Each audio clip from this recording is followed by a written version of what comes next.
What's up, and welcome back to Gabe Miller Music. Today, I'm digging into something that I've alluded to many times on this channel, but never actually done a deep dive into, and that is building a live set with the Novation Circuit tracks. And in this case, I'm using it in conjunction with the Roland MC101 as a sound module. That's a setup I've used a few times in the past, but this time I really had to make sure that I thought ahead and made it as streamlined as possible and made the whole setup as recoverable as possible from mistakes, or ideally make it so that mistakes are much harder to make.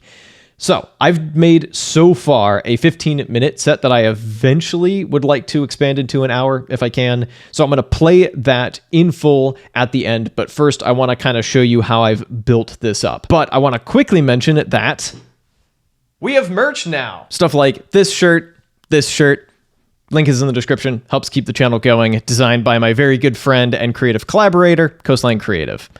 Now onto the circuit. All right, so there's a decent amount about this setup that I've shown before in other videos, so I'm going to keep this uncharacteristically brief for me.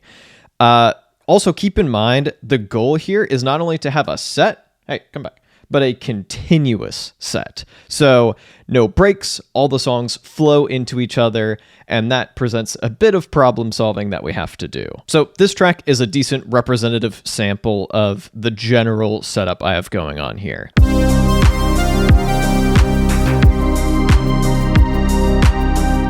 For context, this is a song I originally made entirely on the MC101, and I multi-tracked it into my DAW with a bunch of like other tracks also from the MC101, mixed it, and that's been doing decently on Spotify, which is nice. So translating it to this format meant that I would have to recreate some of the tracks on the circuit and then keep others on the MC101, just use the exact same patches I used on the final song. So let me just go through these one by one really quick. First of all, the drums are pretty straightforward. Using the sample flip feature to have multiple samples take place on this one track. Shaker with some velocity shenanigans. And little percussion fills with that clap and that tom. So far, hopefully, so straightforward. Bass on synth 1. That's consistent throughout every song in the set. The patch changes, but the bass itself is consistent. And by the way, most of these patches are various patches from A Force Truly Evil, who makes some of the best circuit stuff in the freaking game. So let me turn this down, because I have a pad on synth 2, also very consistent. And I also have a pad on synth 4 on the MC101. And you'll also notice that I'm sometimes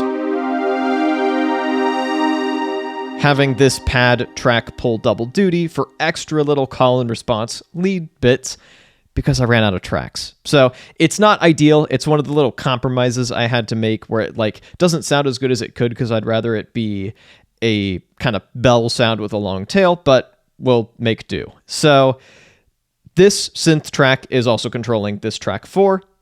Then we get into our MIDI tracks.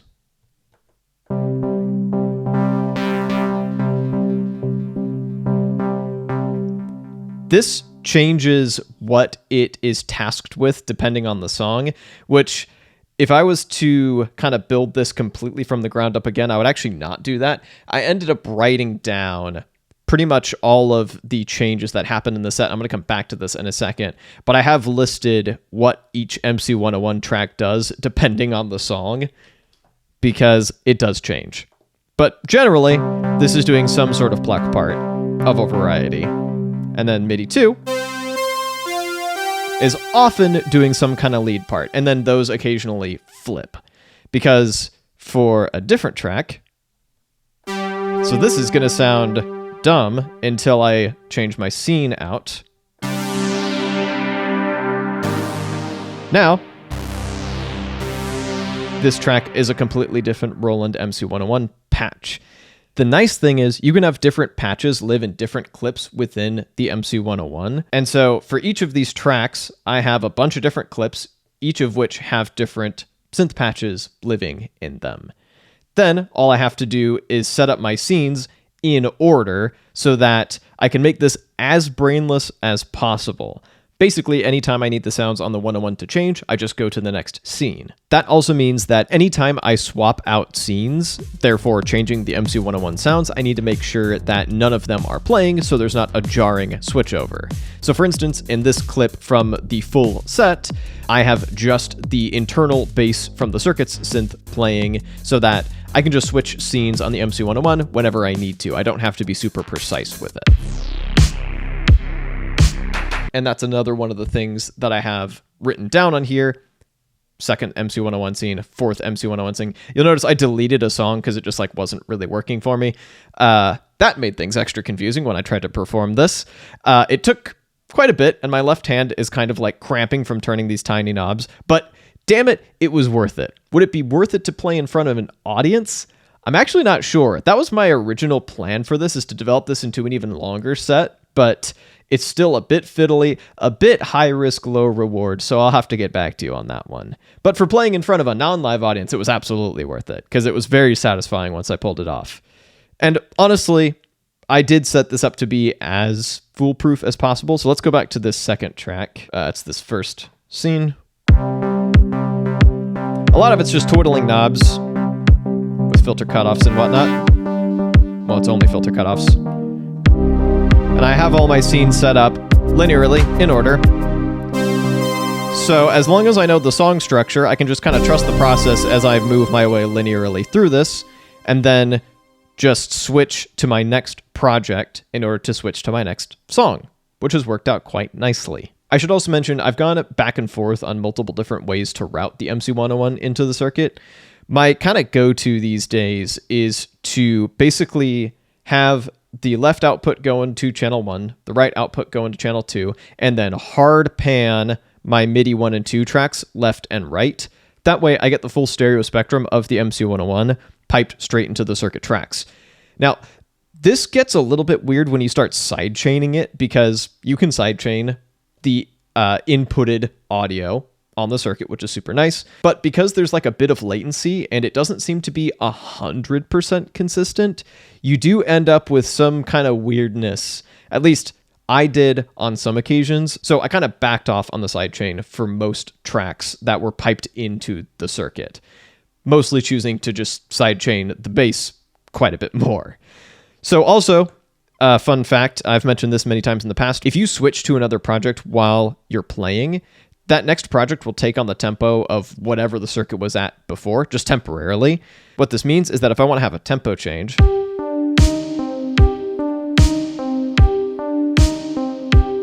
I can just do it on the fly.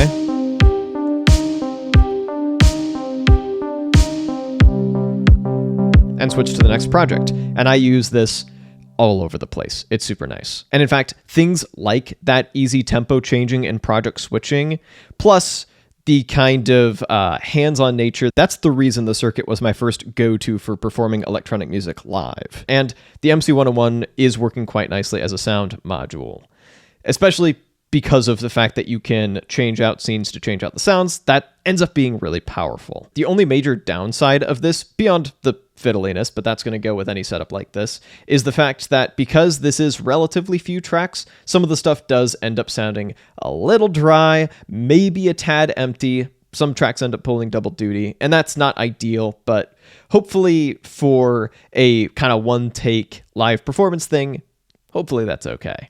But here it is, one take, no edits, enjoy.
If you'd like to see some more Circuit and MC 101 together, you can check out this video up over here. And if you'd like to see some more synthwave, including the making of some of the songs in the set, you can check out this video down over here. And of course, don't forget to hit the description for shirts like these.